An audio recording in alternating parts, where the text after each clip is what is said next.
نہیں چاہیے. وہ بچہ بھوک کی وجہ سے جاگ رہا, تو کیسے سو رہا؟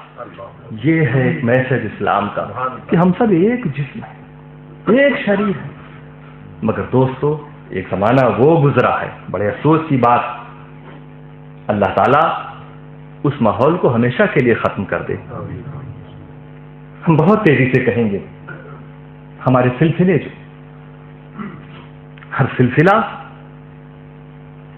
فیض والا سلسلہ ہوتا ہے, اور یہ سلسلے آئے ہیں رسول اکرم کے فیضان کو ہم تک پہنچانے کے لیے. یہ ہمیں بانٹنے کے لیے نہیں آئے, یہ تقسیم کرنے کے لیے سلسلے نہیں آئے.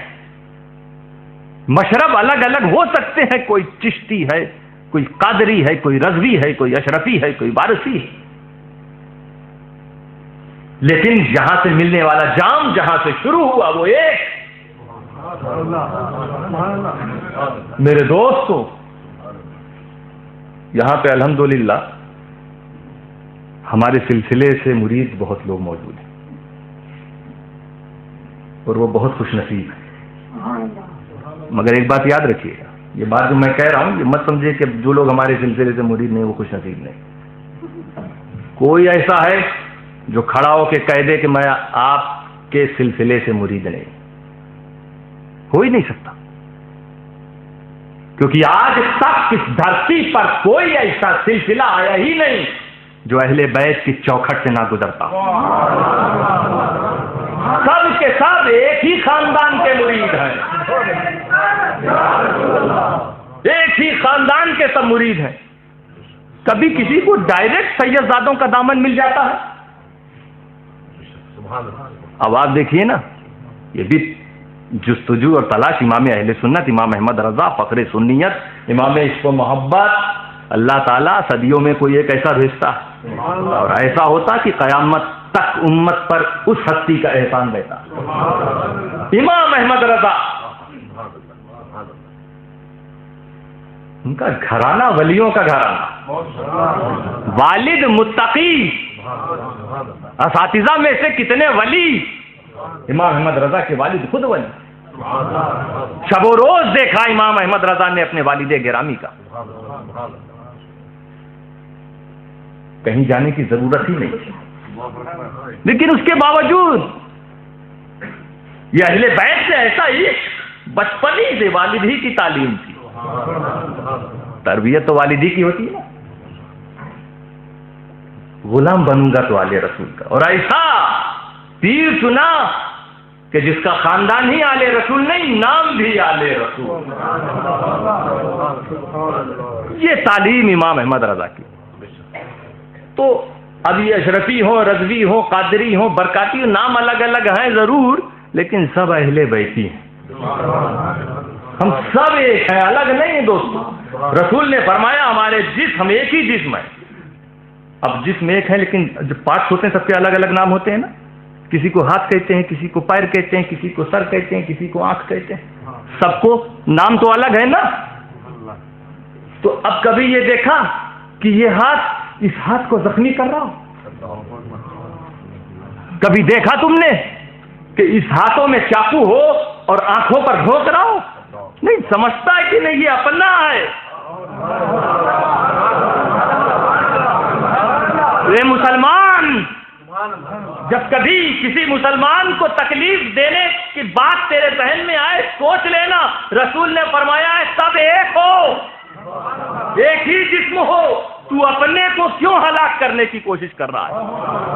نام الگ الگ ہے, کسی کو ہاتھ کہتے ہیں, کسی کو پاؤں, کسی کو سر. نام الگ الگ ہے, کسی کو اشرفی کہتے ہیں, کسی کو رضوی, کسی کو برکاتی. یہ نام الگ سب ہیں, ایک. اتحاد اور اتفاق کا ماحول اللہ تعالی ہمیشہ قائم رکھے اور آپ کے اس مسجد سے یہ پیغام دور دور تک جائے.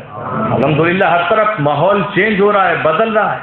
وہ زمانہ پھر سے ہم لوٹتا دیکھیں گے انشاءاللہ تعالی کہ جب ہم کو یہ دعا کرتے ہیں دوستو, اور اس چیز کو ذکر بھی کیا کہ وہ دور بھی آ جاوے ایک بار کہ ہم جیسے نوجوان اسے دیکھ لیں کہ ہمارے اہل سنت والجماعت کا کوئی خطیب بیچ میں بیٹھ کر ہماری اصلاح کر رہا ہو اور اس کے دائیں طرف حضور شیخ الاسلام اور دوسری طرف حضرت تاج الشریعہ بیٹھے نظر آ رہے ہیں.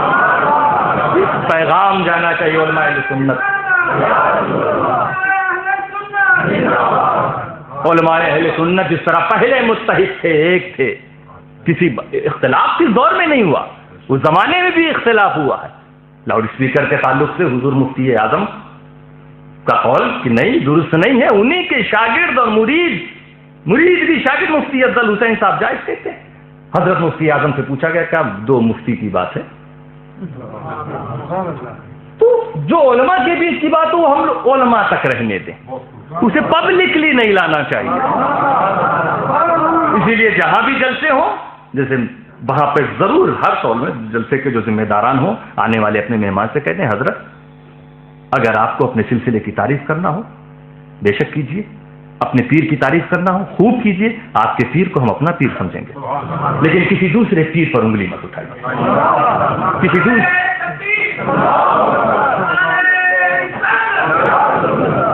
دیکھیے پھر کیسا پیغام. وہ زمانہ ہم سنتے ہیں دوستو، وہ دور، وہ اتحاد و اتفاق جو پچھوٹا بریلی میں تھا وہ لوٹنا چاہیے. پھر وہ محبت آنے والی نسل بھی دیکھے.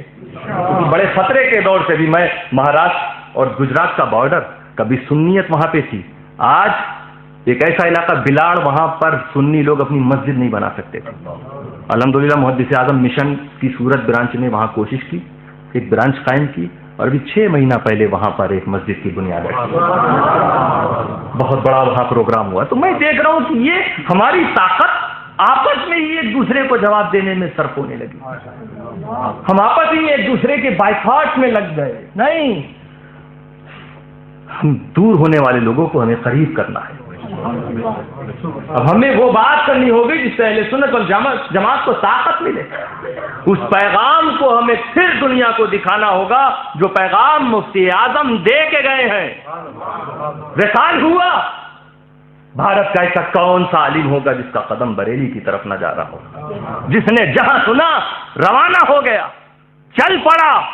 کیونکہ حضور مفتی اعظم آج یہ موت العالم موت العالم والا بات ہے.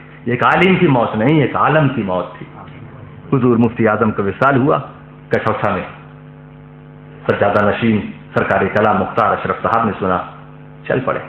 اس وقت وسائل نہیں موجود تھا، کوئی ایسی گاڑی نہیں تھی، مگر آپ انتظام دیکھیے. ایک گاڑی وہاں پہنچی تھی، کوئی سامان لوڈ کر کے وہاں پہ اتارنے گئی، وہ واپس ہو رہی تھی، حضور سرکار کلام اسی پہ بیٹھ گئے. اکبر پورا ہے، خواجہ مظفر صاحب ساتھ تھے. ٹرین بھی بالکل ٹائملی مل گئی، ورنہ وہ گاڑی وہاں نہ ہوتی تو پہنچ نہیں پاتے سرکار کلام. اور حضور مفتی اعظم کے جنازے میں شریک ہونے والوں کو جو برکتیں ملنے والی تھیں اس سے کچھ لوگ محروم ہو جاتے.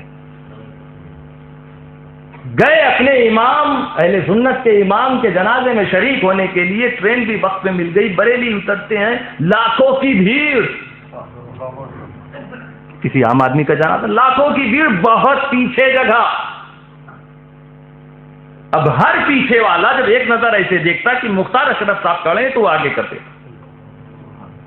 اب اس کے بعد جو کیوں تھی، ہر پیچھے والا دیکھے آگے کرتا چلا جائے، آگے کرتا چلا جائے، آگے کرتا جائے. ہوتے ہوتے وہاں جہاں امام کھڑا ہوتا، یہ لوگ پیچھے دیکھ کے نہیں، مفتی اعظم کھینچ رہے تھے. ہوتے ہوتے اس جگہ پہنچے جہاں نماز پڑھانے والا کھڑا ہوتا ہے.